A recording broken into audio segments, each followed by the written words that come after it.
bitches.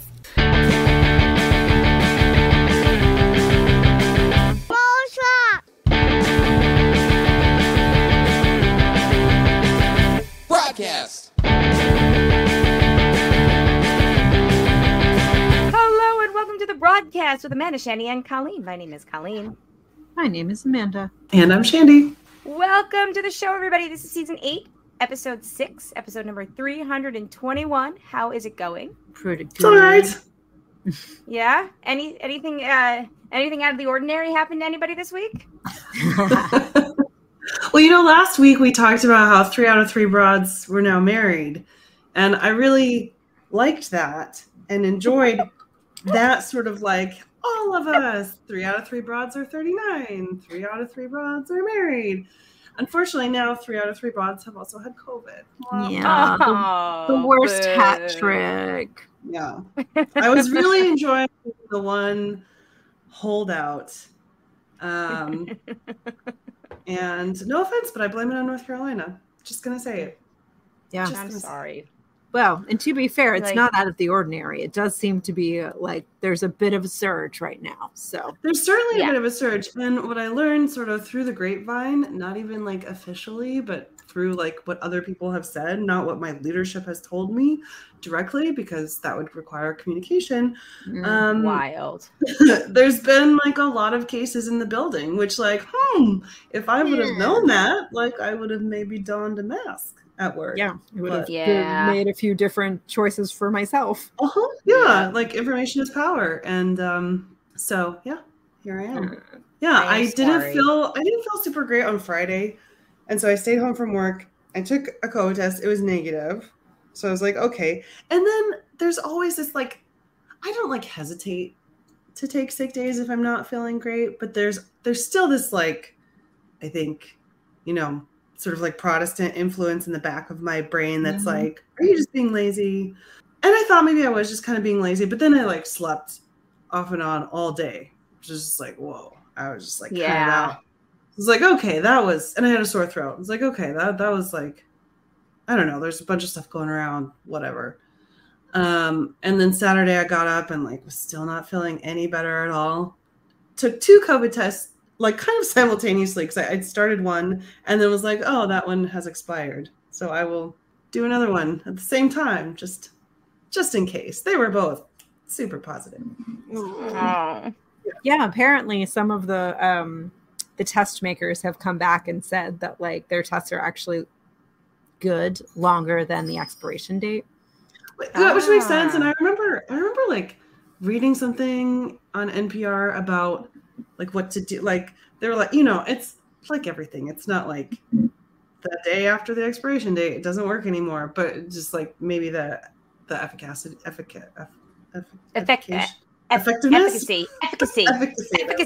Got it. I did it. Nailed it. Perhaps goes down. So I didn't want to like get a false negative because of that, which is why. Right. But anyway, definitely positive. I am sorry. Yeah. So basically what you're saying is your slogan for this episode is this Barbie has COVID. Yes. And let me tell you, so I like wanted to file a workers' compensation claim, not because I necessarily need like compensation, but because I want it on file because this was a workplace infection.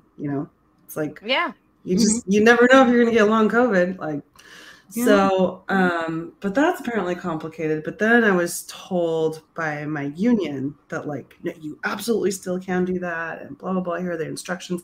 Go through the Department of Labor like directly. This is like a whole thing. Whoa, wow. But I need a PCR test for that, which makes sense. Like you have to prove like I know where you're going with this. My pictures that I took on my phone, the pictures that I sent you, although they are timestamped, like I get that that's not like proof positive. Like, okay. So today I had an appointment at fucking Walgreens to go because this has happened before, like when I thought I might have COVID and I wanted to do a PCR. And essentially I never got one here because like it was just too complicated and it was just like I didn't even know fucking how. So before like what ended up happening, I think twice that I thought I had COVID before was, I did like the home test like every day for like 5 days and it was always negative and then I felt better. And So it's like, okay, that's I'm probably good. Yeah. Didn't end up needing it this time. Like, I actually know I have COVID, but I do need it just for like paperwork purposes. So with Walgreens, what was annoying before was like one time I tried to walk in to get a test, and you can't walk into Walgreens and get a test. Okay, you have to make a fucking appointment, so you have to be at a computer. It's really annoying on your phone, so whatever. So I knew this now because of past experience. Go onto their website, make an appointment, get to the appointment. First of all, like there's a problem with my insurance. I'm like, I have 2 fucking insurances right now because we both like From and I both have insurance. I've never been so insured in my life except when I lived free. Double insured. And like I had called the insurance previously to make sure, and they were like, yeah, it's fully covered. Like, if we're still fully covering COVID tests, blah, blah. I'm like, well, it's fully covered, blah, blah. And they're like, well, I just really wouldn't want you to have to pay out of pocket. I was like, because I mean, I can pay, and then, which is $129, which is just like, can we talk about how ridiculous that is and prohibitive that is? I was like, I can pay out of. Sorry, go ahead. Well, I have something to say about pay that. Pay out of pocket and then just like submit for reimbursement. Like, that's such a fucking racket. Yes, but like I can do that worst case scenario. And she's like, well, I don't want you to have to pay and blah, blah, blah. Like, let me call. Do you want to come back like this afternoon? I can call the manager and like I just this person try to get it figured out. Yeah, and then call you back. And of course, they never fucking called me back. So finally, I called them back, and then I was like, oh, I'm like this person's on vacation and blah blah blah. And I was like, okay, well, I'm sure that my insurance is going to reimburse me because they said they would, so I can just submit it for reimbursement. I get down there, they fucking don't have the PCR test. No, because the only ones that you already gave them your money. What? Well, I hadn't given them any money, oh, okay. But I had gone to this fucking place twice now, and it's like, why did your system let me make an appointment for a PCR test if you don't have tests? And apparently, she said they hadn't had them since like January. And I was like, oh my god, how has nobody taken a PCR since January? It is August, correct? Right. Yeah. I mean, I know Eden had spring break last week, but like we're still in August. No, spring break is coming up. It's coming up in a couple of weeks. Oh shit, maybe we all still in like February. Yeah. Sorry. Like I realize it's not your fault, and because they hadn't come, it's like, why did the system let me make an appointment? I was like, where in this town can you get a PCR? And she was like, oh, you could try like a walk-in clinic, or like what is that called? An urgent care or something like that. I'm like, okay. So I looked through my insurance to make sure that I have one that's in my network, because that happened once when I did have the flu, that I went to an urgent care, but I didn't check that it was in my network, and I had to pay like $200 for a doctor to see me for literally 30 seconds to tell me to eat some rice. So that's how I got my positive PCR, was when I went to urgent care. Yeah. Okay. So I call the urgent care. I'm like, hey, I have COVID. I need a PCR. Is that something you can do? Yes. So I go straight down there, like right before I get there, because they were closing at 5, and I got there at 4:55. She was like, if you can get here before we close at 5. I was like, okay, on it. Need a PCR. No. I thought I was going to be in and out. Oh no. Okay, so first, they asked the purpose for my visit, like to get a PCR test. I had to fill out all the normal paperwork that you would at a doctor's office. Yeah. And it's like, what's wrong today? I need a PCR test. So this has been my thing that I'm saying from the very beginning. I need a PCR test. Then, okay, so they take me like pretty much right away and like put me in a room. So I'm like, oh, cool. Okay, this is going to be fast. Then I have to wait for like quite a while. 20 minutes later, a nurse comes in, and then she's like taking my blood pressure, asking me when my last period was, taking me out to weigh me. And I tried, because I have heard tell of people being like, taking your weight, like, it's kind of. What the fuck does that matter if you have COVID or not? Right, exactly. Right? But even in general, like, it's kind of bullshit for a lot of things. And like, why do you need to do that? And I know that they do that with children, because if they need to get the dosage properly for the medication properly, but you're not getting a prescribed medication. No, even for example, when you go to, I know for my gynecologist, that always used to be part of the thing. Like, they would weigh me every time that I went. And finally I was like, can we just not? Like, yeah, because yeah, it's okay. But this woman would not let me could not opt out. Okay. So she made me do that stuff, which is like, this is like a doctor's visit. Like, what's going on? I just need a PCR test. And then she's like doing all my intake stuff and like asked me like, when was my last period? Again, who the fuck cares? Also, now I'm like very reticent to give out that information also because reasons. But also, like, you know, I'm feeling so much better than I was, but I still have COVID. I still have a headache. I still don't have as much energy as normal. I've been here at this point for like a half an hour. I'm not going to rack my brain to try to remember when my last period was. So I'm just like, I'm regular sometime within the last month. And she's like, but I have to enter this into the form. It's like, why? Yeah, why? Like, no, you don't. You don't, though. You don't, because it's actually. I would have started screaming about medical freedom. Right. So I hear that works for people. Yeah. And then she gets into like, so why are you here today? I need a PCR test. I'm COVID positive. I took 2 at-home tests at home. I know I'm positive, but for reasons, I need like documentation. So that's why I'm here. So she goes through my symptoms and when did everything come on and when did you take the test and blah, blah, blah. Okay. So then she leaves. And then like 20 fucking minutes later, the doctor finally comes in and starts asking me the same fucking questions, which this is not, this happens all the time, which I'm like, can you either read the notes of the nurse who was in here before you or just one of you not ask the questions? Because it is really fucking annoying to have to say literally the exact information twice. I went through none of that when I took my test. Literally. I didn't have to do any of that. Okay, because they kept, I brought it up. I brought it up multiple times and I was like, I just need a PCR. Like, that's all I need. I didn't realize this was going to be like a whole thing. And they're like, oh, well, I mean, this is like an urgent care clinic. So we have to go through this process. No, you don't. Okay. So we go to urgent care more than we go to the fucking doctor. And literally, like, when I went in for my COVID thing, I was like, hey, I think I have strep or maybe COVID. And they were like, okay, you want both tests? And I was like, yes, I do. And it was that simple. Oh my God. Well, okay. So I'm telling you, by the time I'm really talking to the doctor, I've been there for like an hour. And Jesus Christ. So we're like chatting. We're chatting and I'm, rehashing everything that I just told the nurse about my symptoms. Then, he asked like, if I'm vaccinated, and I was like, oh yeah, I've got all the vaccinations and all the boosters. Like, obviously, I think I even said, because I'm feeling at this point, I'm like a little bit annoyed. So I'm like, obviously. She's feeling punchy. A little punchy. And then he goes, he's like, oh, I don't know. I texted it to Frank. I don't want to fuck up the words that he said because I was like, wow. Did he say something like, I don't know how helpful they are or something? He said, oh, okay. I don't think COVID vaccines do much for us.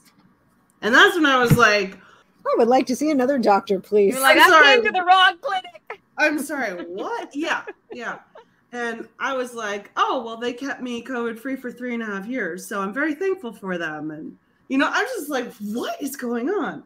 And weird experience. Yeah. And then I was just telling him that, like, I just need the PCR because I have to fill out this thing for, like, to report a workplace injury and, like, whatever. Anyway.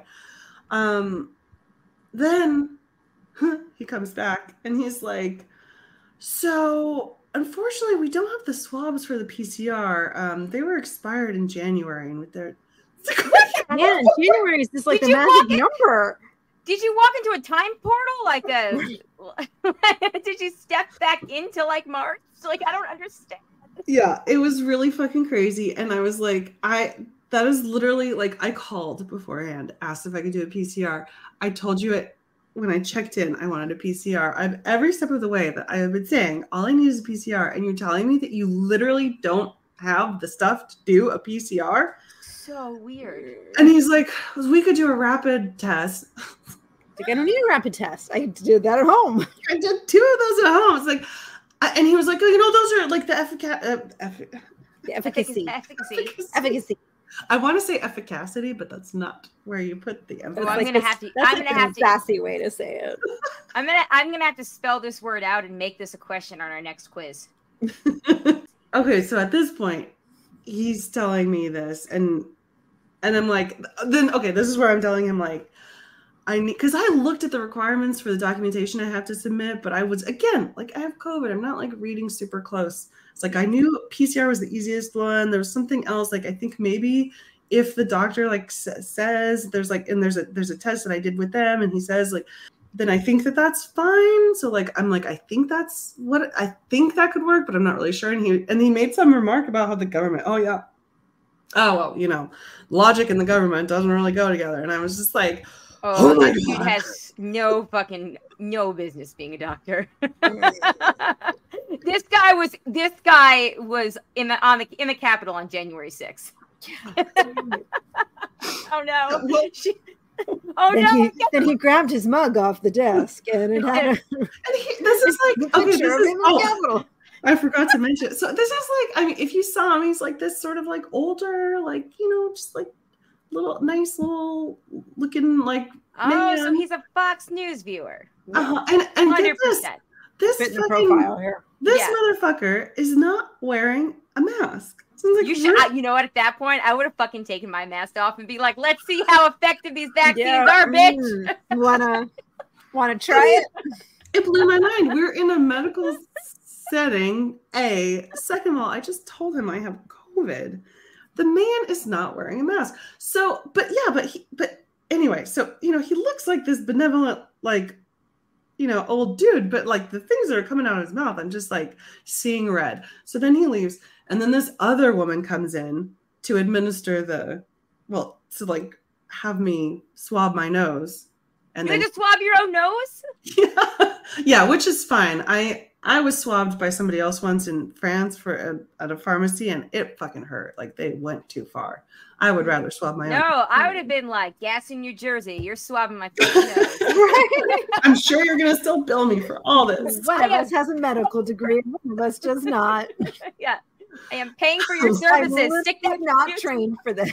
Oh my God. So I kind of went off on her, and I was like, just so you know, like, you know, because I told her about the PCR thing. I was like, every step of the way, that's all I asked. And I was like, I know it's not your fault, but it's just that I don't understand. And she's like, I'll be sure to mention that on our next, like, you know. Jerk off motion. Bullshit. And I was like, okay, well, and also, by the way, you know, if the doctors like are anti-vax and anti-government, they should probably just keep that to themselves also. She's like, oh, I'll be sure to mention that too. It's like, okay, thanks. So we did the test. Then I thought she was the one that was going to come back to read the results. But no, it was him. And she fucking went and told him like right away what I had said. Because he came in and he was like, just so you know, like, I'm not anti-vax. I'm not against the government. I was like, oh my God. I just want to leave. I just want to leave. This is what made me think of January 6th, Colleen, because then he was like, you know, I'm truly a patriot. And like later on, I was like, yeah, I mean, I'm sure the people that were at the Capitol on January 6th also think of themselves as patriots. But anyway, he was like, I just, you know, it didn't really like some of how the pandemic went down. At this point, I'm like, I don't know what you're trying to say here, but that's when I like kind of went into it, and I was like, oh yeah, I totally understand. You know, some of how the pandemic went down in certain places wasn't great. You know, I lived most of the pandemic in California, and the experience was very different. Like, I feel like if I was still there, I wouldn't have gotten COVID, but apparently the people here don't take it very seriously, and I can't even get a PCR test anywhere. And anyway, that was my little like. That was your internal monologue, but it came out. It was very much externalized. Internal. Oh, okay. Yes. So you fucking said that shit. I said that shit. Yeah. You know, you could have bonded with him over your mutual, probably favorite new movie, The Sound of Freedom. It was an intense movie, and you know, I'm sorry. trafficking is a real thing. We should. I mean, we can't let crazy QAnon like co-opt that, I guess, because it actually. Oh, they already have problem, but it's like a real life problem. I know. I'm sorry. Anyway. I was just making a joke. Go ahead. So then I externalized all of that, and I think at that point he was just like, I mean, keep my mouth shut, and he didn't say anything after. Because then I was kind of feeling like, fuck. It's like, you know, I'm sorry if I jumped to assumptions, but that's just how things came off. And he He was like, no, it's fine. I probably did vote for Trump, though, and does watch Fox News. Who fucking knows? But we left it at that. But I do think, like, no matter what your views are, if you're a doctor, shut the fuck up. Like, shut the fuck up. Right. And for the vaccines thing, like, are you kidding me? I mean, yeah, they didn't do us any good, right? Except they helped a lot of people not have severe COVID or long COVID or die of COVID. But whatever, they didn't do because I still got COVID 3.5 years later. The vaccines didn't do us a lot. But you know what? You got COVID on Friday and it is Tuesday and you're much better. Yeah. Well, exactly. So there's that. Well, there's new vaccines that are coming out. Yeah. Yes, when indeed. and Although I won't be able to get it. I mean, have to get it for 6 weeks, another right. No, I think because that's the other thing that he said. He was like, oh well, and now now you got COVID. Even if it's after 3.5 years, now you got COVID. So that'll help you build up some natural immunity. Well, he's right there. You will have at least as good as the vaccine. At least as good as the vaccine. Okay. Did I hear you correctly? Oh my God. Well, you know what? If only we knew a scientist that we could ask. That's true. Paging Brian, not brain.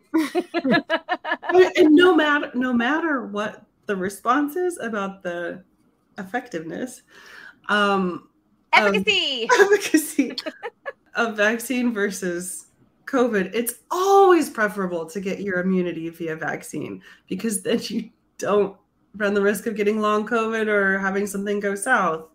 You know? Yeah. So and also you don't have to be sick for 5 to 10 days. So what was anyway, Shandy, welcome to the club. I'm sorry that you have to join it. It's not a fun club. Thanks so much. Which on the one hand, it was like it's gonna happen eventually. I kind of knew that it had to happen someday, but on the other hand, like I really liked being a COVID virgin. It was I think awesome. Jack is the last person I know that's never had it. Yeah. Wow. Yeah. Yeah. And I had to miss our first choir rehearsal. Oh. No. That was a bummer. That is a bummer. Yeah. And of course I got to find out like what some of my coworkers think about COVID, which was like cringe. Yeah. Frank was telling me today, I had a conversation with somebody at work and mentioned that like I was out with COVID, and she said, and this is somebody that I like really like. And so it kind of unfortunately changes the way that I see her. But she said that COVID is psychological. Oh no. Ooh, I've never heard that one. Yeah. It's not though. In your head, yeah. That one's not great. No, it's not great. And Frank was like, it's not based amount in of people, however many, he's like, died of COVID though. And she was like, oh, they didn't have COVID though. So are you sure about that? Yeah. Let's unwrap this a little bit. What do you think? What do you feel like they had instead? Oh yeah. And I feel like they did though. I guess she was also saying like, oh no, maybe she has the flu. And he was like, so you believe that the flu exists but not COVID? Quick, someone hand me some popcorn. Let's talk about this a little bit. Oh my God. That's what reminds Oh my God. I am sorry. Yeah, I guess now the competition is on. Which broad is going to get it for the second time? No, let's not have that competition. Don't put that into the universe. Why would you say that? No. We're good. Yeah. No. Yeah. I take it back. I'll edit it out. One and done. Yeah. It's not gonna exist anymore. Okay. Well, apparently it's psychological, so yeah. So it doesn't even matter. Yeah, mine don't matter. Think positive, right? Think positive. Placebo. Yeah. Essential oils. Yeah. And if you have any sort of complications or end up dying of COVID, then you just weren't thinking positively enough. No. Your crystals weren't fully charged. It's always a mental health problem, Shandy. Always. But you think that would be a better reason, to fund mental health and staff it up good, but no. Yeah. Well, I'm very sorry. Oh, thanks. I've been watching a lot of TV because I'm like still in isolation. Oh, nice. Anything good? I binged the first. There's only one season out, but Survival of the Thickest. Yeah, I cannot recommend it watch that. Early enough. Yeah. I've never heard of it. It's really fucking good. It's Michelle Buteau. Yes. Okay. Who I love. It's amazing. I love the friendships in the show. I'm trying not to like say what I like without giving anything away, but like it's just some like men and women being friends, actually friends. Cool. It's like a mostly Black cast. It's a mostly Black crew too, I believe. Awesome. A friend of a friend was the cinematographer. Amazing. Who is a badass Black woman. Awesome. Very talented. Cool. Yeah. So that was cool. It's also like very, very cool in terms of like it's like pretty queer. Like there's a lot of queer stuff, which I really enjoy. What is this on? I think it was on Netflix. Okay. Yeah. And it's like, it's adapted from her memoir. Yeah. Memoir. Yeah. Yeah. So I don't know because I didn't actually Google to see if there's going to be a season 2 or anything, or if it was just like an 8 episode, since it is based on her memoir. I could see that going either way. But if there's a second season, I will 100% watch it. But oh, that's awesome! I'm glad you like it. It's definitely on my list to watch. Super good. Yeah. Cool. Yeah. Really good. I have not. I have not watched anything in a long time. I'm very behind on things. I can't even remember half the stuff I watched. I finished Abbott Elementary. Oh, so good. I love Abbott. But I feel like I kind of slept through some of the episodes of season 2, not because I didn't like them, but because I had COVID. Yeah, I think I'll have to rewatch season 2 at some point. But yeah, that was fun. Well, I'm watching. I started watching. What is it called? Firefly Lane. Oh my god! I watched the first season of that. No desire. I kind of do too, but it's campy trash. But I love it. Yes. Yeah, no, I kind of love it. I'm super here for it. I didn't watch the second season yet, but I did like the first season. Oh my goodness. Yeah. Daniel and I started watching Painkiller because we have just like a masochistic streak in us. Yes. Yeah, on the total opposite end of the spectrum. What is that? It is a look into the opioid epidemic and Purdue Pharma's role in how they rolled out OxyContin and how it's all their fault essentially. Nice. I wonder if Frank's seen that. He's been watching a lot of those documentaries and stuff lately. It just hit Netflix. Okay, so maybe not. Yeah, there was some other stuff, but okay. Yeah, it's the same director that did Friday Night Lights, and Tim Riggins is in it. Oh, Tim Riggins is in it? Love me some Tim Riggins. So like Daniel found it because I think the Times did like an interview with Tim Riggins. I'm sorry, whatever the actor's real name, Taylor something. Yes, but I don't know. Taylor with something with a K. Yeah. Taylor Kitsch, Tim Riggins. Tim Riggins forever. But Matthew Broderick. I was right. Kitsch. Taylor Kitsch. Kitsch. Yeah, Matthew Broderick is in it, and Uzo Aduba from. Oh, okay, cool. Orange is the New Black. Orange is the New Black, and that other Miss America. Yes. Love her. Awesome. Okay. We are watching. We started Only Murders in the Building season 3. Oh my gosh, I didn't realize it was out already. Me too. Paul Rudd and Meryl Streep. I knew that part. Yes. Okay. Same. That was like early COVID. That was like Friday. I'm gonna have to find my Hulu password. All of our apps have logged me out of Hulu, so every time I go in and it asks me to log in, I'm like, oh fuck that. I'll go watch something else. Yeah, no, it's definitely worth it. Oh yeah, I'm very excited for the season. Also, speaking of things that like there's only a couple of episodes out that you like watch and then you're like, What We Do in the Shadows and Reservation Dogs. I gotta get back into both of those shows. I have I have to catch up on What We Do in the Shadows. Yeah. And the other thing that we're watching is season 2 of The After Party because we loved season 1 and season 2 is just as good. So it's a murder mystery and each episode is told from a different character's point of view and the detective is Tiffany Haddish. Oh, and I love her. So she's a detective, but like each episode, and this was the same in season 1, it's a different perspective. And like there was even like a musical episode in season 1. In season 2, they like totally changed themes. So there's like one that's like a black and white one, like a 20s kind of gangster perspective. There's this guy, he's like a conspiracy theorist, and it's all very, very fun. Like, it's very fun. One of the episodes is Wes Anderson style. I think I watched an episode of this on an airplane. What is it on? Hold on. The After Party. It's really, really fun.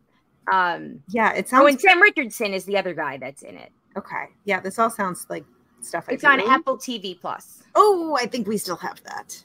Yes, it's the first season is really good too. Maybe is in it. Maybe Bluth. What's her name? Yeah. Oh, yeah. Fun. Actually, a shitload of people are in season 1. Season 1 is they're at this after party for a concert of this guy named Xavier that they were all friends with in like high school or college or whatever. And Xavier, you find out in the beginning, is the one that ends up getting murdered. And they need to backtrack and interview each witness to find out which one there did it. So it's kind of like Clue, but in amazing TV form. Cool. That sounds awesome. Yes. Nice. They're fun, quick watches. Yeah. And then speaking of TV, the only other thing I have here is Jay is going to be on the Steve Harvey show. What? I think, as you guys may know, last September, he went and filmed it.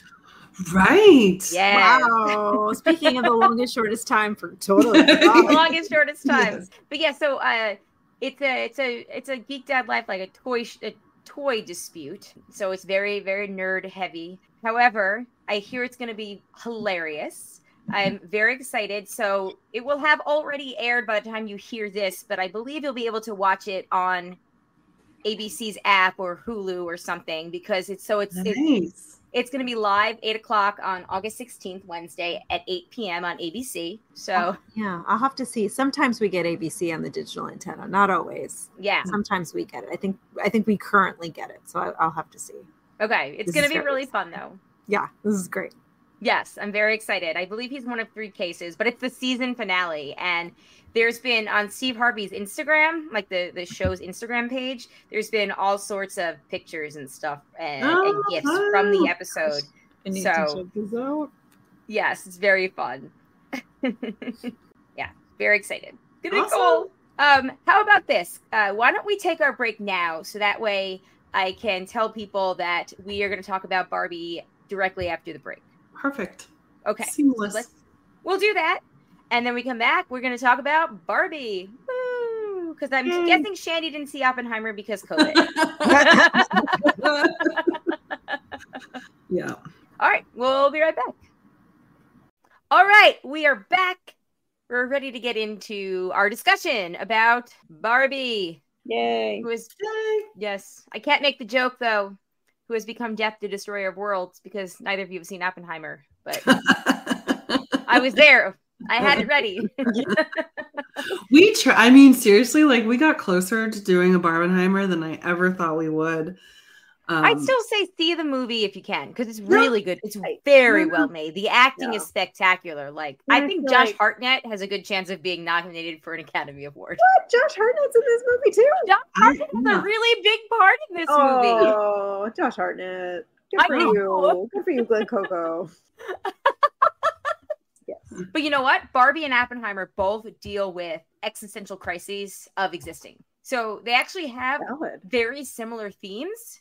Truly, I swear to God, they're just very different storytelling. So it was a bit of a mind fuck the day we saw it, because we saw Oppenheimer first, and it's heavy because obviously the story it is the heavy. Subject matter, and because it's a biography about Oppenheimer. It's not like, yes, it's about the bomb, but there's still like half an hour, 45 minutes of the movie left after the bomb is dropped, because it literally tells his life story, like, until like right before he dies. Like, you know, it's a story. So I can like, I read the criticisms when that movie came out, and this is all I'll say about it when we go to Barbie, where people are like, well, they tested the bomb and it was awful the way that they tested it, and disturbed, like, you know, Native populations and Hispanic populations living in New Mexico. And I'm like, yes, that is awful, and that is definitely something that should have its own movie focus. Like, the focus of this movie was just about Oppenheimer the man. Like, there wasn't even like, so that's like, but But yes, it deals with existential crisis. So Jay was like, after we saw Barbie, he was like, so what did you think of Barbie? And I was like, oh my God, there's so much existential, like both movies. Like I can't even wrap my brain around it. We're all and I would imagine someday. Right. And I would imagine seeing Oppenheimer first made you like already sort of hyper aware to like plug into that. Yeah. Because it's heavier. But at the same time, I think that that's still the way to do it, because all the happiness of the cheerfulness and the comedy of Barbie, because it obviously handles it a very different way. Right. But it's all the same themes. And I think you were already like queued up to be seeing those themes. So you probably registered them on like a deeper and more visceral level than maybe you would have if you just saw Barbie. Yes. As we say in education, your schemata was activated. Yes. Oh my. Yes. Step one of your lesson plan. And anyway, so blah, blah, blah, blah, blah. Okay, let's just go to Barbie. It's a good movie. I recommend it. If anybody wants to put in feedback for Oppenheimer in the future, be very happy to talk I would about still very much like to see it. I feel like Christopher Nolan movies are ones that like are made to be seen in a theater. Yeah. And I'm sure it'll be in the theater for quite a while longer. Yeah. And I will say the scene where because you never see the scene where they do the test bomb is so well done. And I can't even tell you, like, I get chills thinking about it. Like, it's so well done. He's a good filmmaker. He really is. It's very, very well done. And the way it ends, I think, Amanda, because you're, kind of very in tune on, like, how filmmaking and all that. I think you're, like, because Jack and I were there, and, we talked during movies, because I was saying this to Jack. And, like, we're like, I think this person is blah, blah, blah. And he's like, yeah, me too. I think this. And so, we were in the back in the corner, so whatever, it was fine. But like at one point I was like, I think this is gonna happen. He was like, yeah, that's totally gonna happen. And then we were right, and I think you're gonna have the same thought about the way that it ends the last scene. So just keep that in your mind too. Okay. Robert Downey Jr. is in this movie as a old Republican senator. Interesting. And I guess this is real life history. One of the people that opposed him in real life, was JFK. So he's not in the movie, but he's talked about in the movie. Interesting. It's very well done. Like if you go in there and you're prepared for the subject matter, like and you can put that aside, like it's very well done, and the acting is great. Like Florence Pugh has a scene I'll be honest. She spends a lot of the movie fucking naked, and she said that she was fine with it. Yeah, I feel like you can't really be mad about that. I was not. I feel like if I looked like her, I would want to be naked a lot too. Yes, but like there's a lot of Florence Pugh titties in the movie, like just straight up. The end. That's it. I'm selling this movie hard, guys. Yeah. Anyway, back to Barbie. Sanskrit and Florence Pugh tits. Okay. Back to Barbie. What did you guys think? It was really fun. It was a delight. I think it really did everything I was expecting it to do, and then a lot of things I wasn't expecting it to do. Oh, go on. I feel. Can I just ask before you go on? Yeah. Did you know about the movie beforehand? Because I went in and I knew nothing other than that it dealt with the patriarchy, and that's all I knew. I knew nothing about it. I knew nothing about it, to the point where like I was like trying to explain it to Daniel afterward, and I was like, oh, like I don't want to give the beginning away to you, because I feel like it's just like it's so fun to walk in like not really understand, like just not knowing it's coming, and then it's like come to find out the rock I was living under was like very large, and like that was literally the first teaser for the movie, was like the opening scene, which has the very first ever Barbie doll. Yeah, so the opening is an homage to 2001: A Space Odyssey. And Space efficacy. Space efficacy. Efficacy. And it was just like such delight, because it's like that is just a really brilliant comparison. And it really did set the tone of like, okay, like, yeah, this is a movie about Barbie, but like we're gonna get a little artsy fartsy, so just, both things can be true.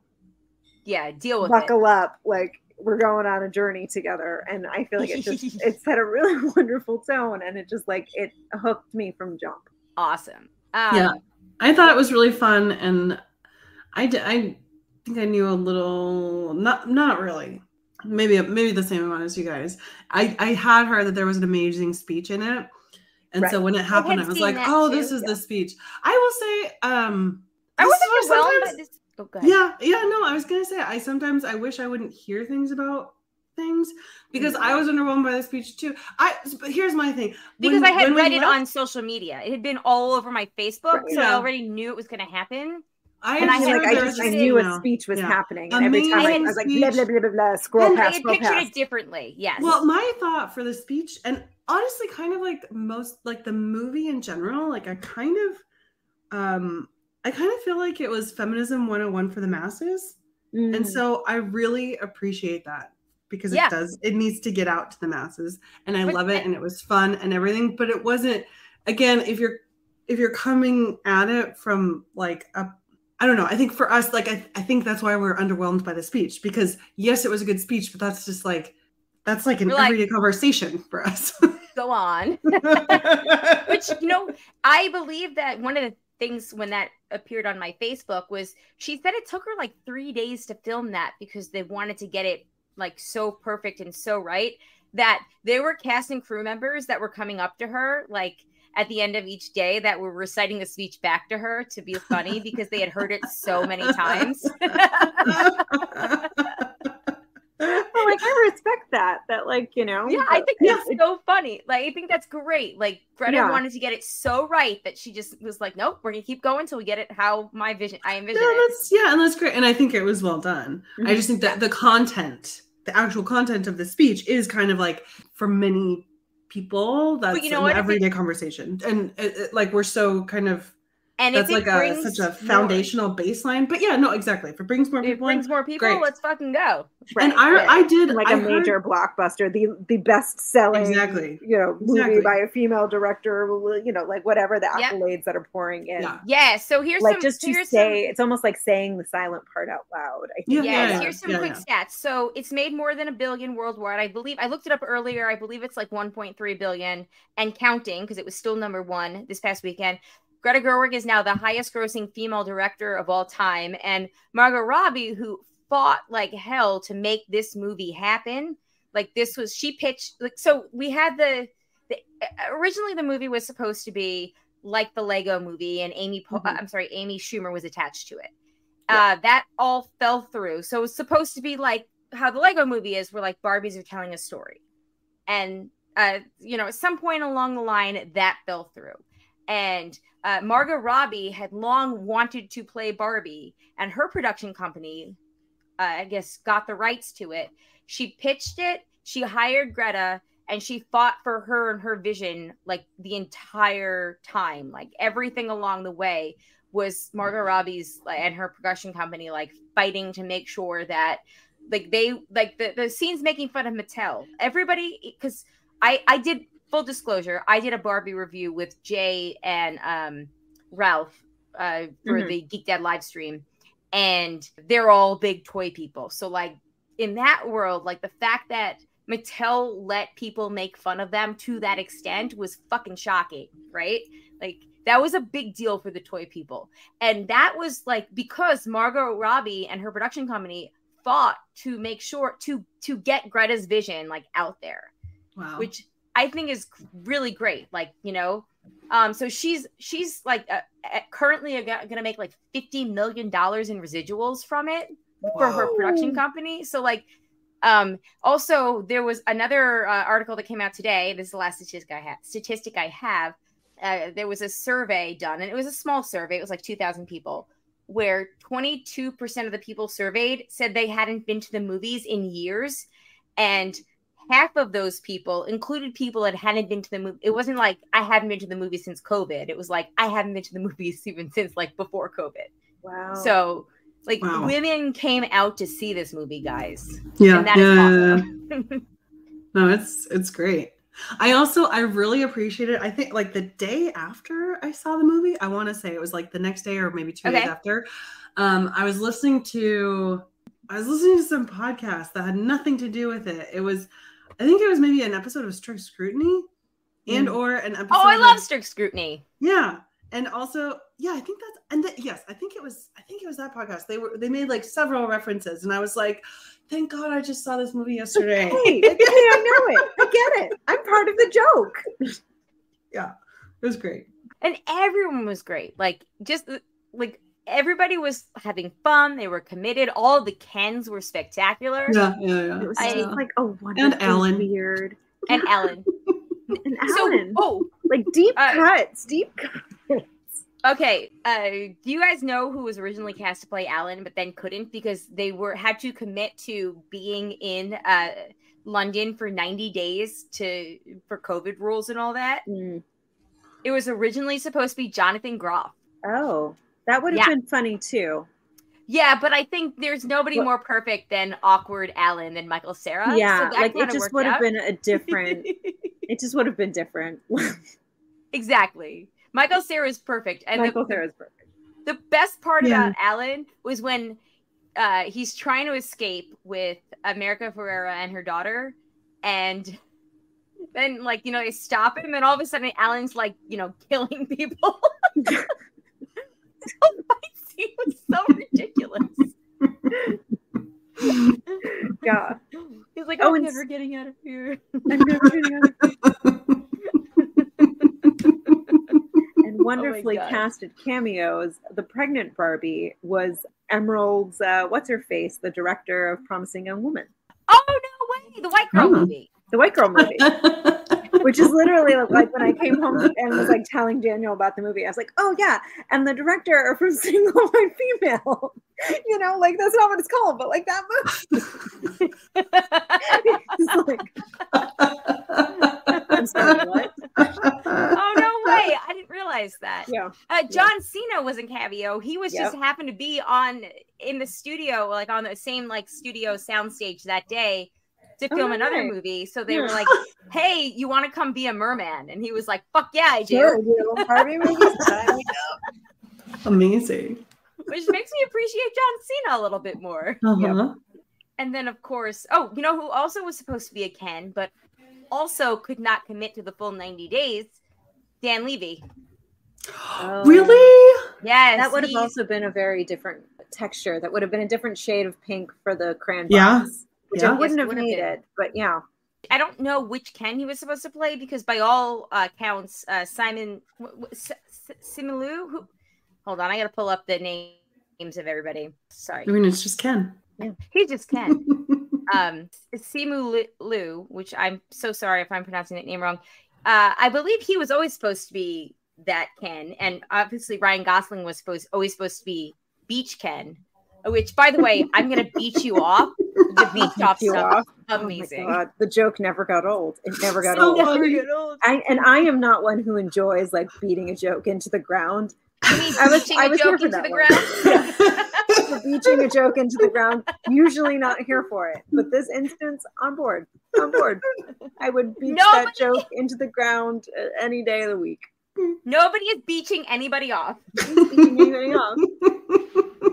Like, okay, there's been Oscar buzz for Ryan Gosling, and I have to admit, I am on board with it because he was committed. He's great, yeah. He's been giving interviews for the last year. Like you could tell, like he got Ken, and understood the assignment, and was just like one of those rare like men who wasn't threatened by what he was doing, who was like on board and just got it. And because I've read a whole bunch of interviews with him over the last year. And, he's just talking about like, my daughters were there when I was preparing and they couldn't give two shits about Ken, so that was how, and it just, he was saying helpful. A lot of things. Yeah, he was saying a lot of things that, you could tell that he was relating it to the movie, but without the context of the movie, you didn't really fully understand it. So, no, but Ryan Gosling was spectacular. That whole sequence when he realizes what the patriarchy is. Yeah, that was pretty good. Yeah. Oh. Yeah. It's like, so I don't have any credentials, but I could just like walk in and apply because I'm a man. It's pretty good. Yeah. And also, I have said multiple times now in my house, my Dojo Mojo. Dojo. Yes, I've been seeing that everywhere. Love it. And can I have a brewsky beer? And there's a spectacular meme out there where it's let me try to find it. Let's talk more, and then I'll try to find it because it's pretty great. I'll share my screen when we get to it. Anyway. The huge. Speaking of great cameos. How many cast members from Sex Education was in the Barbie movie? My God, yes! Oh my God! So by my count, there was 3. There was 3. There was definitely 3. Because Jay and I talked. That was one of the first things we talked about.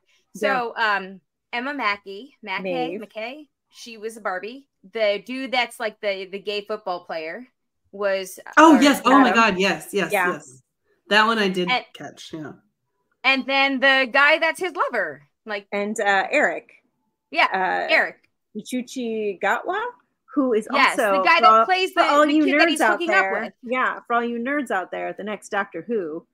Yes, so I almost wonder if that was going to be the Dan Levy character, because that actor would have been London-based. He's the black guy that's the friend. Like the gay friend in Sex Education. Yeah. No, I know who he is in Sex Education. He was Barbie. He was one of the Kens. He was one of the Kens? But he has bleached blonde hair right now, which I think is part of his like Doctor Who aesthetic.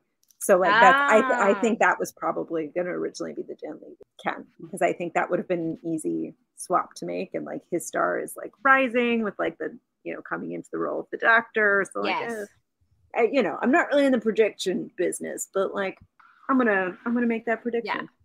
Yeah. No, he was great. All the dance sequences. Oh my God, like totally unnecessary, but for me, very necessary. When they broke into the posse? Yeah, we're doing this. We're going full on, like old school, like golden age of Hollywood movie musical, like full on soundstage dance number. I am here for it. Let's do it. It was so good. And okay, the music choices were excellent. So Closer to Fine, full disclosure, that song was sung at the wake for one of my really good friends who passed away when we were 13. And her sister and her sister's best friend got on the guitar and played that song and sang it. So I've always associated that song with like life and death.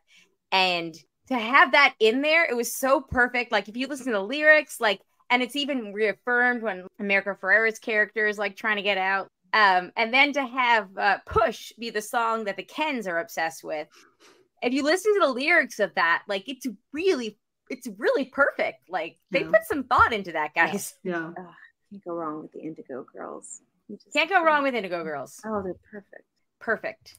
And then like Push was also the perfect song for them, because you think like I want to push you around because like patriarchy, but then like you listen to the rest of the lyrics and it's like about like a lot of male fragility as well. So it's just like A+. Hi, stranger person that just came into my house, my room. Jay's here. Gotta get it. Went to a Queens of the Stone Age concert. I wanna push you around. Perfect timing. Scare the shit out of me. You gotta get one of those big like round mirrors, like. Oh my, yes, like in the background thing. Yeah. But in this case, that's just the camera. Yeah, you're gonna sit with the door behind you. I'm so sorry to anybody's ears that I blew out when a person was coming around my neck and I saw it at the last minute. Anyway, I wanna push you around. Well, I will. Well, I will. Dog choices. A+. So and the if you listen to the soundtrack is good too.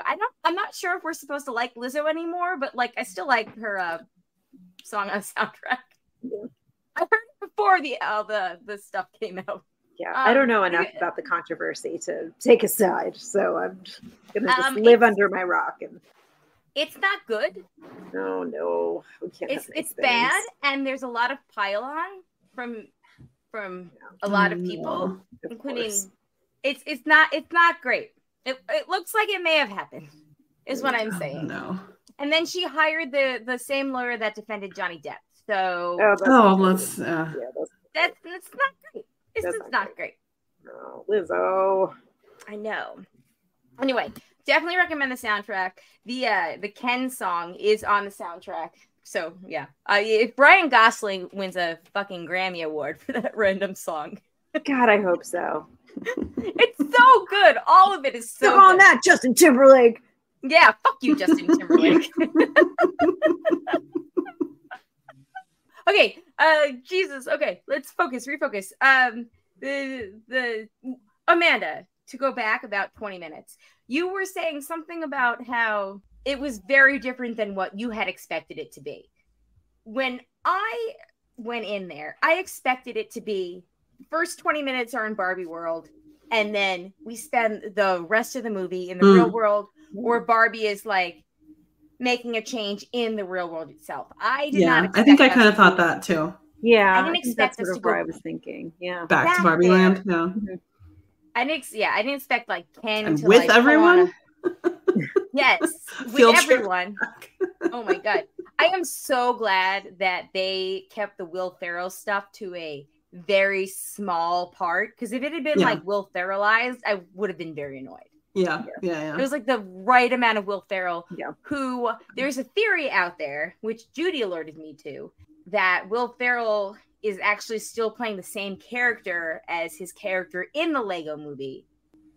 Because I haven't seen the Lego movie, so I don't know. Can't weigh in. Yeah. So in the Lego movie, he plays the bad guy in the Lego movie, who the kid that's playing the Legos is actually, it's meant to represent his father, who doesn't want him to touch, like doesn't have a lot of time to play with him because he's an executive, or he's some big shot and doesn't really have the time to play with him, and doesn't really want him to just like overall annoyed like with the playing. And then at the end, he kind of like ends up softening up and like playing with his kid.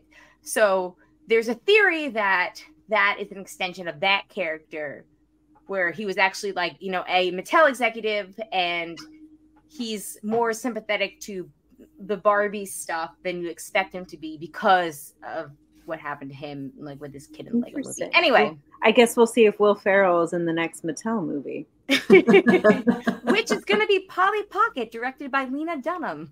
Oh, so I guess I'm going to go ahead and skip that. I mean, that just sounds like an Onion headline. I mean, how is that even real?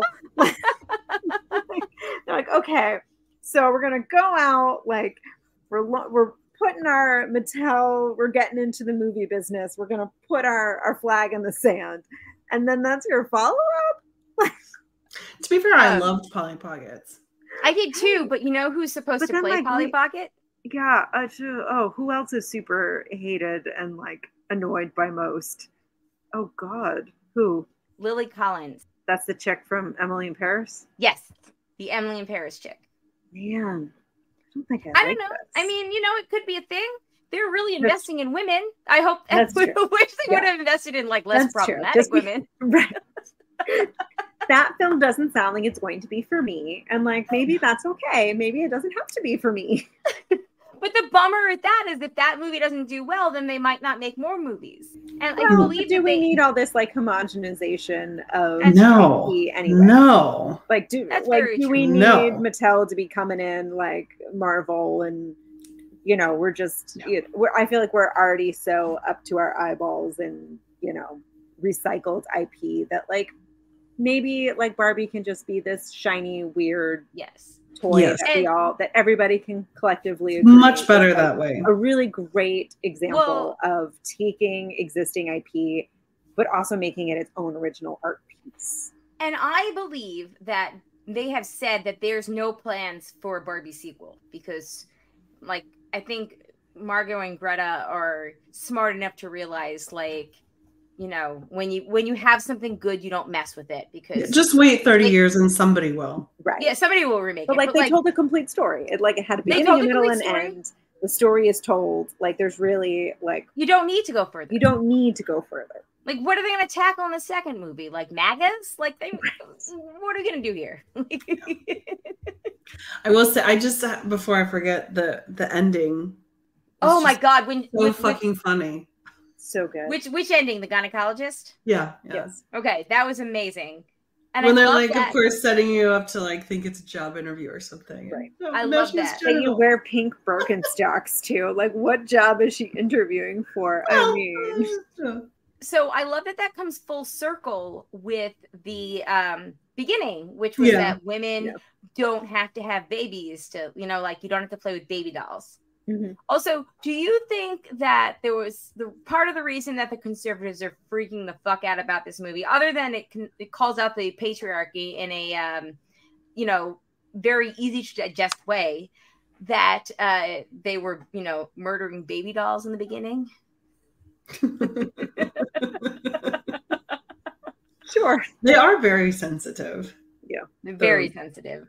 Yeah. No, the part that actually got me was when Lily Tomlin comes out as Ruth, and you know she's Ruth in the very first scene.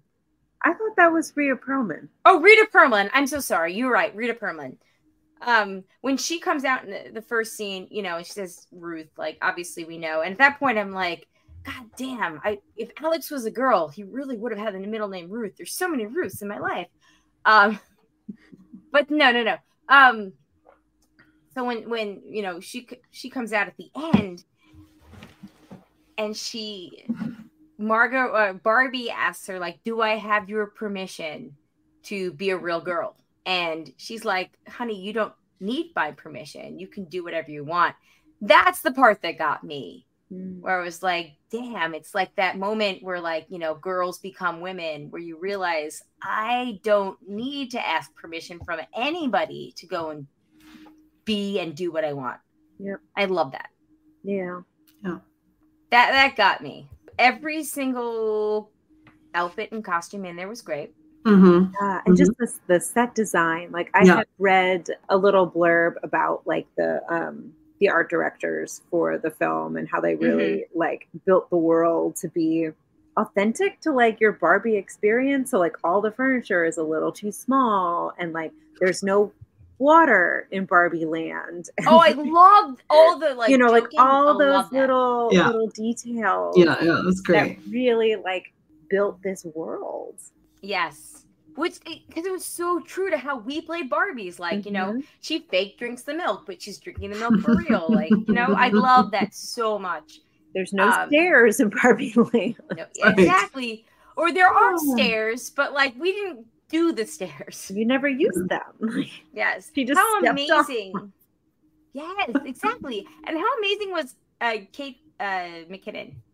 Always. Barbie. You can order real weird Barbie. So Mattel is cashing in on this. I believe she's quite expensive, but you can order weird Barbie. She will be out in the spring. Of course. I think we all had multiple weird Barbies growing up. Yeah. I sure did. I was a big Barbie person growing up. As you guys know, my Barbies created newspapers and magazines and albums. Like, I was a fucking world builder. Like, I don't know what happened to me now, but like, I was a world builder. I was full of promise and hope back then. Like, yeah. Well, weren't we all? I did that with Legos, but I'm right there with you. Like, Hollywood Hair Teresa was my favorite. She was always the star of all my things. She had long brown hair and big earrings, and she was great. I don't know. I love the movie. I thought it was all great. The dance sequence was particularly amazing. Yeah. The whole sequence. How funny was it when they were trying to distract the Kens? I know Matt makes this joke, but like they were like, watch The Godfather and say you've never seen it. So good. Super fun. It's a movie that I want to watch again. You know, more than a second time. I could see it like being thrown into the rotation, because also like I can't commit all of the jokes to memory from one watch. So yeah. See, I've talked about it a whole bunch, and I have that advantage going, and I've looked at a lot of memes. Yes. So let me. It's so fun. Let me share my screen real quick. Oh, did you find the meme you were looking for? I did. Is this the meme you were searching? Yeah. So I thought you guys would appreciate this one. It's from From Much Ado About Nothing, and it's got Emma and then Kenneth Branagh. Branagh. It says she's everything, he's just Ken, and that one slays me. I love those memes. Let me see. Hold on. There's a bunch of Oppenheimer ones in here. Oh, you guys would appreciate this. So Oppenheimer Esquire magazine had a thing. Does Oppenheimer have a post-credit scene? And somebody was like, "You're living in it, baby." But this was what I was talking about when I was looking for it before.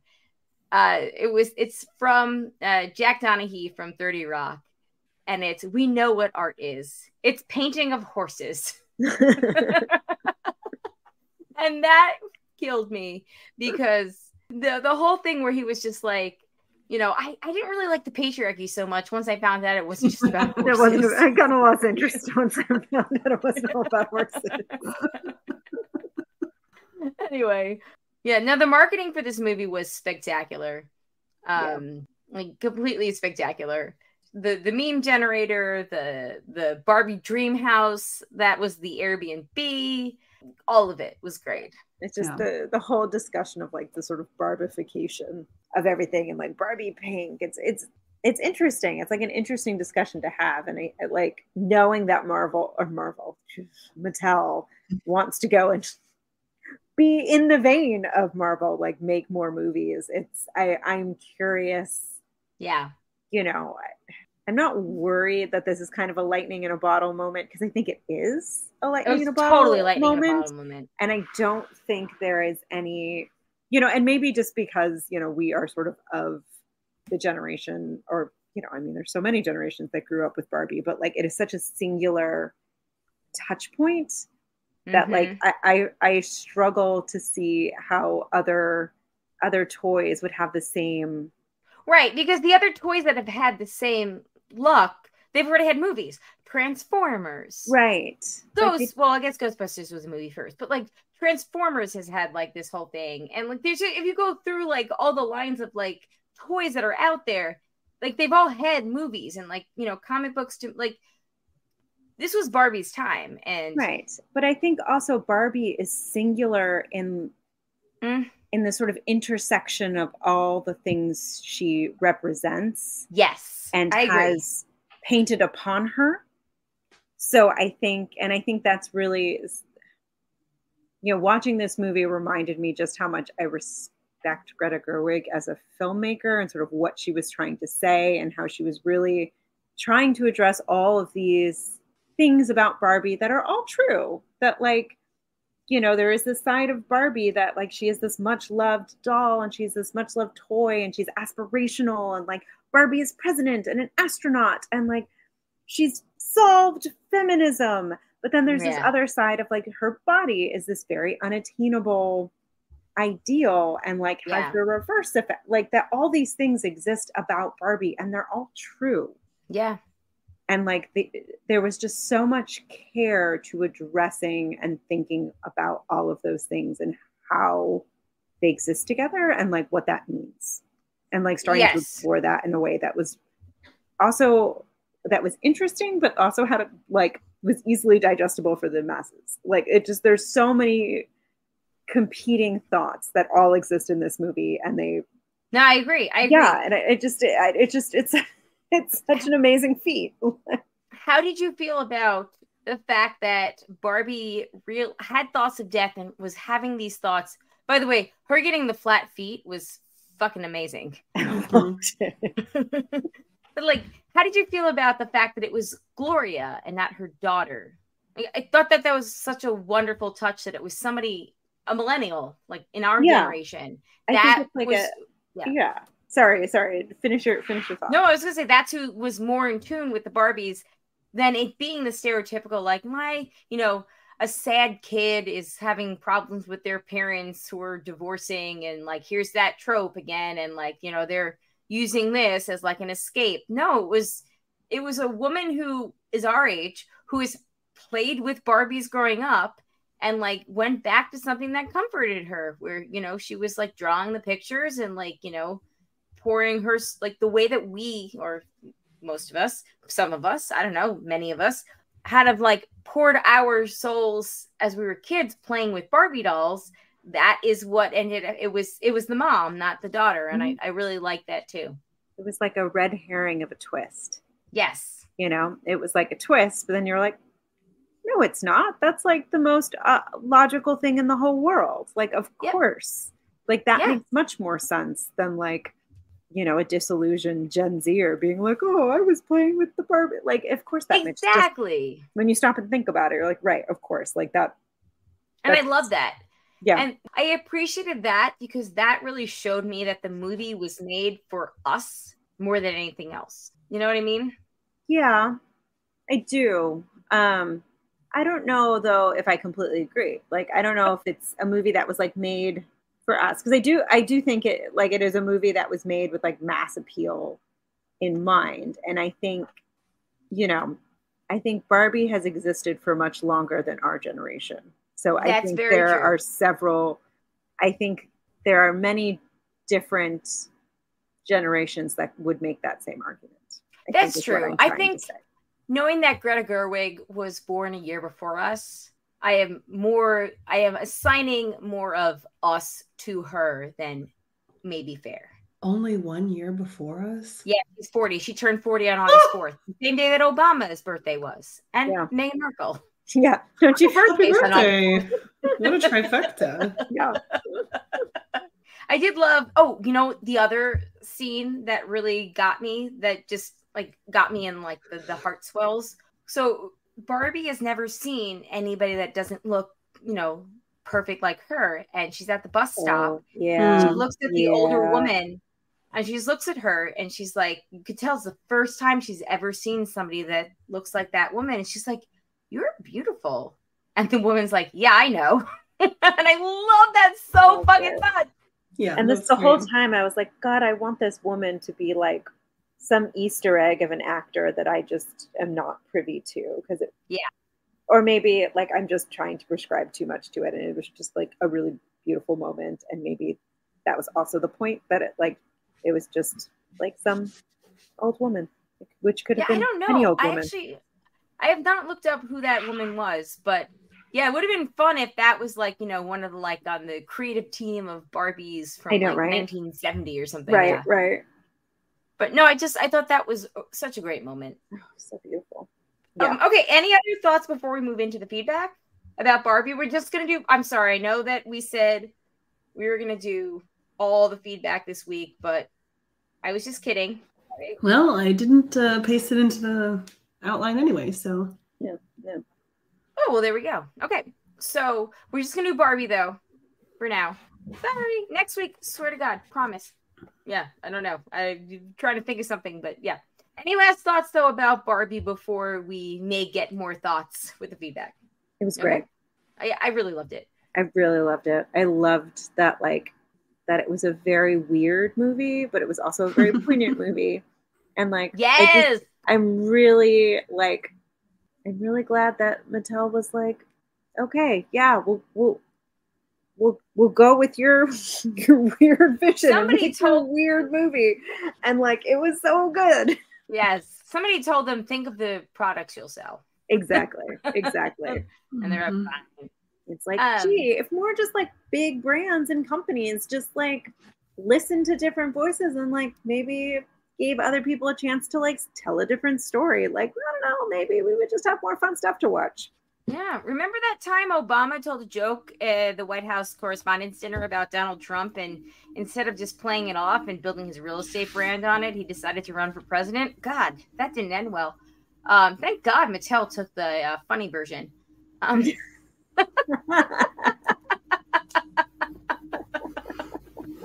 mean, part 2 could really just be Will Ferrell, the Mattel president, running for president. Oh, God. Oh, stop. Oh, quick. Let's move on. Okay, but before we do feedback, let's just get one more quick commercial break in. Okay, here we go. All right. Feedback. We're just going to do Barbie feedback. We'll do the rest next week. Jessica said, I love how some men are crying about how men are portrayed in the Barbie movie. Well, Barbie was never made for boys in the first place. She was made for girls, so we could have a doll to play with that was not a baby. A doll that would show that we could be anything instead of just a wife and mother. And during the 50s and 60s, when she debuted, that was a big message. I always hate when people say that Barbie is not a feminist because of how she looks. but then ignore that Barbie has shown girls for the last 60 plus years that they can have any male-dominated career that they want. President, astronaut, scientist, lawyer, doctor, etc. 2 things that she has never been is a mother or a wife. You know, just how that went for Midge. Not great. She has friends that were both, but never Barbie herself. She's owned her own house, car, and horses. She doesn't need Ken. Ken needs her. He doesn't have a car. How did you know Ken got your right? Oh my God, I never thought of that. It's true. I do love the running joke about, like, where does Ken go when he's not with you? I don't know. As someone who collected and played with Barbies for many hours as a kid, this movie was a dream come true. It made me smile, laugh, and cry. The cast was excellent, especially Rhea Perlman as Ruth Handler. By the way, I want to see a Ruth Handler tax evasion movie. Yeah, like seriously. They, like, hit that pretty hard. Like, is this, like, a well-known thing about her? It must be. And I think Greta is really, like, making a play to direct it. Hey. Give her the keys to the dream house. I think she earned it. Go make whatever movies you want. Exactly. America Ferrera's speech about how women have to be perfect but are never good enough is so true. I think we all agree. All in all, it was a great movie. For the men that are complaining, just shut the fuck up. No, seriously, shut the fuck up. And then Kayla had replied to her, first of all, the monologue, always the irony that this is how women are portrayed in most media since the beginning of time, and they're complaining. They're so close to getting the point, but of course their egos get in the way. Like, Ken's sole purpose of getting Barbie to like him / acknowledge him is literally how so much media has portrayed women. Also, it's anti-patriarchy, not anti-men. Big difference there. Yes. I think we do need to call out that distinction. It's not anti-men because the men got a happy ending-ish too. It's anti-patriarchy. And that's what the whole Ken sequence is poking fun at. Mm-hmm. Yes. Just not that kind of happy ending because they don't have genitals. Oh, no. Oh, but I'm cha. Important distinction to make. Very important distinction to make. Also, okay, how many teen movies did we watch growing up? A lot. Not 10 Things I Hate About You. That is the exception. But, like, a lot of, like, the exceptions of, like, the girl character was based on, you know, a man. Yeah. Or the teenage boy or whatever. Yeah. Kayla continues, hashtag fuck the patriarchy. That is all. JK, love this movie. I felt all the feels very deeply. Just hope they have some more non-stick figure representation as well as queer / people of color in the next movie. Also, make it less binary in terms of gender. Loved Harry Neff was featured fairly prominently. So we can move towards intersectional feminism. Other than that, I could watch Barbie forever. So much fun. So many good jokes. Such great commentary. And this is coming from someone who hated Barbies growing up. My mom tried to get me to play with hers, and I would immediately rip their clothes and heads off. Also, Simu crushed it. Hope we get to see more of him and Issa in the next movie. I agree. That's true. We didn't even talk about Issa Rae and as President Barbie. And that's right. Some of her jokes, some of her one-liners, like I think she had like 10 lines in the whole movie, but they were like 10 of my favorite lines. Like, I laughed the hardest at most of the things she said. She was perfect. She was perfect. Yeah. Yes, she was great. I love that too. Matt says, I'd rather have you watch The Godfather while I talk over the whole thing. Also, can we just say the scene where they're all at the beach and the guys are playing the guitar?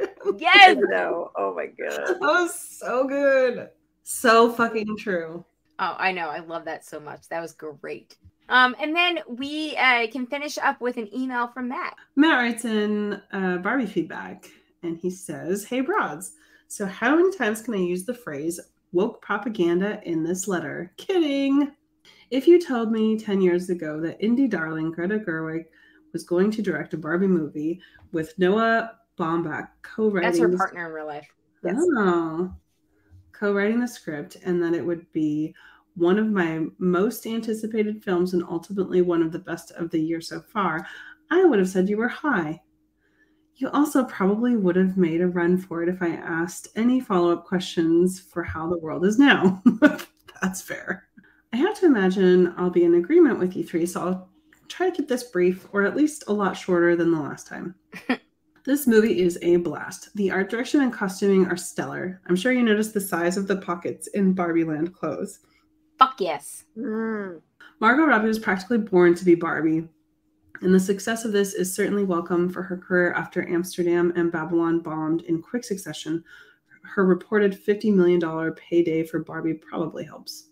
I don't know much about Amsterdam, but the Babylon movie was a Brad Pitt vehicle, and yeah, that's what we're going to say. Amsterdam was a very disappointing movie. We watched it, like, I was excited. It was not very good. It was a real bummer. I believe that's the one that Jay took his parents to when the kids and I were out of town, and he also was like, we thought it was going to be great, and it was very boring. Yeah, I thought it was going to be like a little more clever. Yeah. The trailer was so good. Yeah, exactly. I thought it was going to be more of that, and it fell a little flat. Yeah, which was a real bummer because it had a lot of talented people in it. And whatever, we're not here to talk about that movie. Matt continues, after seeing it makes all the woke grifters look all the more ridiculous. Obviously, there was He Who Shall Not Be Named having a tantrum and burning Barbies on YouTube. Presumably, that was Ben Shapiro. I was going to say, yeah. Presumably while his wife takes a bottle of wine into the bathroom to quote unquote brush her teeth. And the guys who convinced no one with their opinion that Margot Robbie is mid. Oh my God, you're not what does that even mean? Okay, so this was a whole thing. You're not on Twitter /X, whatever the fuck it's called nowadays. Yeah, who cares? So Margot Robbie, there was a selfie or a picture of her that I believe that she took, but she didn't have makeup on. And she was absolutely fucking gorgeous. Right. But some fucking douche bro incel took a screen cap and was like, ugh, she's a mid at best. She's like a 5 at best. And that's what a mid is. Okay. Yes, the rest of us were like, you fucking kidding me? Like, she's gorgeous. And the whole fucking conservative internet, like all the the Ben Shapiro people were like, ugh, she's barely pretty without makeup on. Stupidest controversy ever. But anyway. Yeah. Man, you really stuck it to the libs, huh? Yeah. Oh my God. Sadly, Ken's story in the film could actually help them. Yeah, indeed. But Ken learned a lesson at the end, and that was the point. Yep. They made claims the movie was anti-men, and that's not true. It's anti-douchebag. Well, anti-patriarchy first, but the Kens show how this can negatively affect men as well. All the bad behavior they start showing off is ultimately driven by insecurity. They crave validation to be smart, manly, and talented, and instead just come off silly. Ultimately, this is what happens when men think they're not enough. I just love that so much. I know the I am enough stuff is really God. Great. So good. I'm sure there's other stuff I could bring up, but this is last minute. I'll wrap it up by saying I did the Barbenheimer double feature, and it was one of my favorite experiences as a moviegoer, especially since the pandemic. Huh. Certainly the entertainment world is in a rough place with dickbag execs not paying their talent and writing off shows for their taxes, and it looks like said dickbags have already learned the wrong lessons. No, we don't want a bunch of movies based on toys. But for the moment, that was Barbenheimer. Everyone won. Well, see you for the Saw Patrol, Matt. I think he means Paw Patrol. So it is interesting, though, that he talks about the executive dickbags with not paying enough. Margot Robbie, I believe she's getting $50 million because of her production company. I don't think she's getting it because of her acting. Right. Yeah. No, that makes a lot more sense. That makes sense. Pay your actors more. Did you see the pay your writers more? Like basically, your writers more. Pay everybody a working wage. I mean, yes. Did you see that? So Suits came out on Netflix, and like, I'm making this up, but I know it's in the billions, like 3 billion streaming hours, and the writers, the writers claim that they only got like a total of like $1,500 paid out. That's fucking nuts. Yeah, absolutely fucking insane. Wow. That many people shouldn't stream something, and the people that wrote it get nothing. Yeah. Because, you know, what were their original contracts? Probably didn't factor for streaming because that show's old enough that like streaming wasn't as big of a deal. Yeah, because that show. Shitty. I watched that show around the time that Alex was born, and it was in like season 4 or 5. So that show had to have started in like 2012 or 13. Yeah, crazy. Pay your writers. Just pay them more in general. Anyway, okay, good talking to you, Matt. And can we is say this 2 for 2 now, where we're all in agreement with Matt? This email is Knuff. It's enough.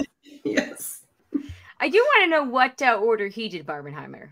Oh yeah, please. I think most people did Oppenheimer first because it's 3 hours long.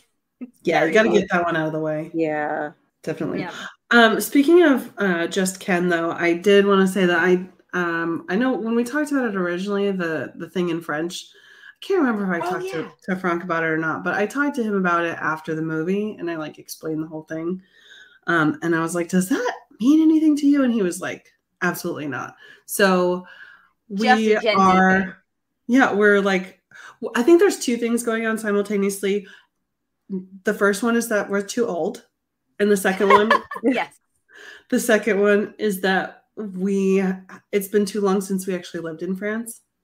So it could, you know, like maybe if we were still there, maybe some of the things that the youths say, you know, come on your radar. But if you haven't been there, then some of the things that the youth say in America come on your radar, and you're like, what does that even mean? I know. But yeah, so he had no fucking clue. No, overall, love the movie. Yes. And honestly, if it does sound to some French people like she can do everything and he can just fuck, then that's like even better. But you know something? That's kind of how Barbie saw him in the movie. Yeah. And you know what? For many of us young women, young girls who were playing it and only knew about smoochy kisses, copyright Bluey, we didn't know that, but that's all that was good for. For Barbie to come home and like smoochy kiss with someone. So you know what? He just fucks. That's it. Just without genitals. Can I stay over tonight? And do what? And do what? Why? I don't know. So fun. Yeah. No, but I love that too, that like she actually didn't see him that way. Yeah. And I know, and I love that at the end, he went through his big revelation, and she did too, and she realized how she was treating him. And I love that at the end, the resolution wasn't, okay, well then let's get together. It's like, no, I have me, and you need to figure out who you are, like on your own. And I thought that was really special, actually. Like that was really great. Yeah, no, I really like that too. And I read somewhere about how Greta Gerwig was wanting to make films about women, but that didn't have a romantic component. And I was like, oh yes, Little Women. That's right. Which maybe I'll revisit someday, but the 1994 version is just too embedded in my brain. But I appreciate that. I know. I appreciate the shit out of sharing stories about women that have nothing to do with any sort of romance. Yeah. Overall, though, 5 out of 5, 10 out of 10. 10 out of 10. We'll watch again. 10 out of 10. 10 out of 10. Maybe I'll call this episode 10 out of 10. 10 out of 10. Yeah. No, it's definitely a movie I'm looking forward to watching again. Like to Shandy's point, like there was just too many good jokes. There was too many good Easter eggs and nuance and references and things that like went way over my head that like I'm excited to rediscover in multiple watches. Yes. And I was a big Barbie person, so I was really appreciative of a lot of the Barbies that were shown. Especially like they even got in like the more obscure ones, like the earring Ken and the fucking fuck buddy Ken. Like, it was great. Yeah. Oh, to that point, I went to go see it in Alamo Drafthouse, and like their pre-movie programming was so good. Oh, I was really? like, what was it? Oh my gosh, they had like old Barbie like commercials. They had this whole like edit of Ryan Gosling and how he's always been song and dance Ken. Oh, because of La La Land. Because of La La Land, because of Mickey Mouse Club. Apparently, after Mickey Mouse Club, he had a like indie band that was like Haunted Mansion themed. And they would dress up like old timey, and all the songs were like Haunted oh my god songs. And then it cut to like a clip of him like performing, and it was definitely like Notebook era. Like he had the shaggy hair, and he was like, you know, in like you know, man. a vest and like a white shirt and like the little bands around the elbows, and he's like playing his old timey amazing piano. And it showed like you know, this old like 90s video from, it's been circulating around the internet of like him in like a dance performance when he like pre Mickey Mouse Club, where he's just like the only kid in the dance, the only boy in the dance class, and he's like busting a move, and it was just A+. I was like primed and ready for the movie, and like nice. Go see it in an Alamo Drafthouse if you can, folks. 2 thumbs up, Alamo Drafthouse. Yeah. All right. Well, on that note, guys, thank you for playing. We appreciate it. Thank you to the patrons, especially the ones that contributed a certain level, including Eckhart Rigner, Maggie the Magnificent, Joanne with a Plan, and Ed the Creepy Poopy Head Mailman. Thank you guys so much. We appreciate it. If you have any feedback about this episode, I feel like we're all going to be game to talk about this for a long time, and Oppenheimer and me. And maybe by the time, keep peer pressuring me. I will get to see Oppenheimer. Just you know, keep the pressure on, folks. Yeah, keep the pressure on. The broadcasters3@gmail.com, or give us a call 331-276-2373. On that note, though, we appreciate it, and we will talk to you next week. I know I said we'd be live for the patrons this week, but because I was solo parenting, I did not know what time we could actually realistically start. And I did not know if it was going to be like it was a few weeks ago, where my kids kept coming downstairs and I would have to keep stopping and going back upstairs. So I thought it was going to be too disruptive tonight. It magically ended up being actually quite perfect. I never had that happen before. But next week we will be live for the patrons. I promise you that. So mark your calendars, Hangout level patrons, for August 22nd. Okay, well, on that note, thank you guys again, and we'll talk to you next week. Any last thoughts? Nope. All right, well, on that note, my name is Colleen. My name is Amanda. And I'm Shandy. Peace out, everybody. Bye.